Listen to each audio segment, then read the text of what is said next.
Démontrer l'expertise féminine dans un domaine assez complexe et qui est la médecine, tel est le sacerdoce des femmes chirurgiennes de l'hôpital général de Grand-Yoff en ce 8 mars, où le monde célèbre les droits de la femme, une initiative hautement appréciée par leur ministre tutelle. Oui, j'aimerais donc vous remercier et surtout souhaiter bonne fête à toutes les femmes du monde, qu'il s'agit de la Journée internationale de la femme.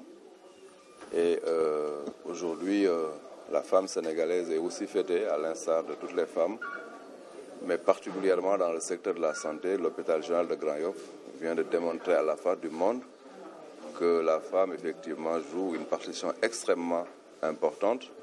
Aujourd'hui, vous avez remarqué, il y a une féminisation de toutes les interventions chirurgicales au niveau de l'hôpital général de Grand-Yoff. Nous venons de visiter 4 salles où toutes les équipes sont constituées effectivement de femmes qui vont opérer toute la journée. Cela démontre véritablement l'expertise de la femme sénégalaise dans un domaine aussi complexe et aussi, j'allais dire, délicat que la médecine et particulièrement la chirurgie. C'est à mon tour véritablement de féliciter l'équipe de l'hôpital, monsieur le directeur, mais aussi l'ensemble des équipes qui interviennent ici au niveau de l'hôpital général de Grand-Yoff. C'est avec énormément de fierté que j'ai supervisé donc ce travail. Superviser, peut-être c'est trop dire, en tout cas j'ai passé en revue ce qui est en train de se faire dans les salles. Et pour moi c'est un honneur et c'est tout à l'honneur de la femme sénégalaise et de la nation sénégalaise. J'aimerais véritablement, au nom du chef de l'État, féliciter l'équipe de l'hôpital général de Grand-Yoff et féliciter bien sûr toute la famille du secteur de la santé, notamment toutes les femmes qui sont dans ce secteur. Vous savez que c'est une fonction, ou en tout cas un secteur qui a une densité féminine extrêmement importante.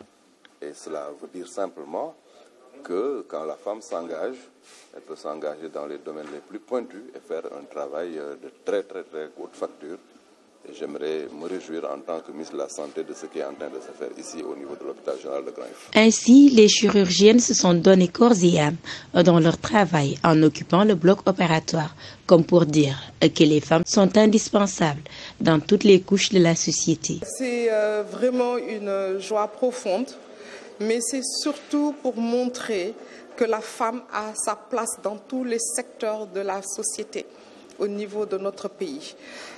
Au niveau de la médecine, il n'y a pas de discrimination, il s'agit juste de vouloir le faire et d'avoir les compétences. Et quand on a les compétences, on peut exercer partout où on veut et on peut aller au niveau que l'on veut. Et donc nous avons saisi cette occasion vraiment de mettre en avant les femmes dans ce qu'elles font au quotidien et qui n'est pas visible parce qu'elles sont au bloc tous les jours. Elles sont au bloc tous les jours, surtout dans certaines spécialités de pointe comme l'urologie, comme la neurochirurgie. Elles sont là, mais on ne les voit pas. Et donc, c'était une occasion à saisir aujourd'hui pour les mettre en avant et aussi pour dire aux étudiantes en médecine, engagez-vous dans les disciplines chirurgicales parce qu'elles ne sont pas nombreuses. Il y a énormément de femmes médecins, mais très peu de chirurgiennes. Ainsi, lors de cette célébration, le bloc opératoire a été féminisé, des cadeaux offerts aux femmes hospitalisées, des actes que les chirurgiennes de l'hôpital général de Grand-Yoff comptent pérenniser lors de la Journée internationale des femmes à venir.